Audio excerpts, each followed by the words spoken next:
ইরানের বিরুদ্ধে সামরিক অভিযান যত দীর্ঘ হচ্ছে ততই বাড়ছে যুক্তরাষ্ট্রের দুশ্চিন্তা। এবার সেই উদ্বেগ পৌঁছে গেছে হোয়াইট হাউসের সর্বোচ্চ পর্যায়ে। প্রেসিডেন্ট ডোনাল্ড ট্রাম্পকে সরাসরি সতর্ক করেছেন মার্কিন জয়েন্ট চিফস অফ স্টাফের চেয়ারম্যান জেনারেল ড্যান কিন। তার আশঙ্কা, যুদ্ধ চলতে থাকলে গোলাবারুদ ও অত্যাধুনিক ক্ষেপণাস্ত্রের ঘাটতি যুক্তরাষ্ট্রের সামরিক সক্ষমতার উপর বড় ধরনের চাপ সৃষ্টি করতে পারে। এমন পরিস্থিতিতে প্রশ্ন উঠছে, ইরানের সঙ্গে দীর্ঘমেয়াদী সংঘাতে যুক্তরাষ্ট্র কি অস্ত্র সংকটে পড়তে শুরু করেছে?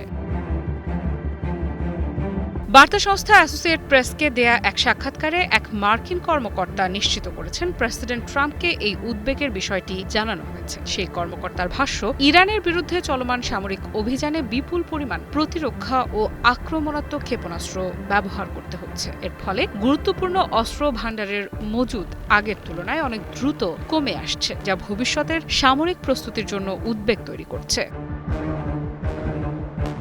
একই ধরনের মূল্যায়ন দিয়েছে ওয়াশিংটন ভিত্তিক গবেষণা প্রতিষ্ঠান centre for strategic and international studies. প্রতিষ্ঠানটির সাম্প্রতিক বিশ্লেষণে বলা হয়েছে, ইরানের সঙ্গে সংঘাত শুরু হওয়ার পর থেকেই যুক্তরাষ্ট্রের প্যাট্রিয়ট এবং থার্ড ইন্টারসেপ্টর ক্ষেপণাস্ত্রের মজুদ দ্রুত কমে যাচ্ছে। এই দুই প্রতিরক্ষা ব্যবস্থা শত্রুপক্ষের ব্যালিস্টিক ক্ষেপণাস্ত্র প্রতিহত করার ক্ষেত্রে যুক্তরাষ্ট্রের সবচেয়ে গুরুত্বপূর্ণ প্রযুক্তির মধ্যে অন্যতম। ফলে এসব ক্ষেপণাস্ত্রের মজুদ কমে যাওয়া কেবল একটি সামরিক পরিসংখ্যান নয়, বরং যুক্তরাষ্ট্রের আঞ্চলিক প্রতিরক্ষা সক্ষমতার জন্য গুরুত্বপূর্ণ একটি সতর্ক সংকেত।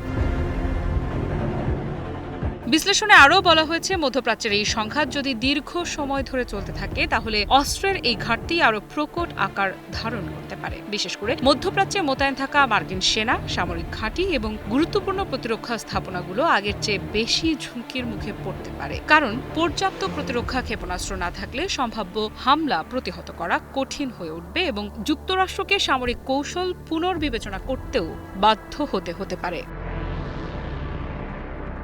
এখন দেখার বিষয়, অস্ত্র উৎপাদন বাড়িয়ে এবং মিত্র দেশগুলোর সহযোগিতা নিয়ে ওয়াশিংটন এই ঘাটতি কত দ্রুত কাটিয়ে উঠতে পারে। কারণ যুদ্ধ যত দীর্ঘ হবে, অস্ত্রের চাহিদাও তত বাড়বে, আর সেই চাহিদা পূরণই যুক্তরাষ্ট্রের জন্য বড় চ্যালেঞ্জ হয়ে উঠতে পারে। আফরিদা ইফরাত, নিউজ 24।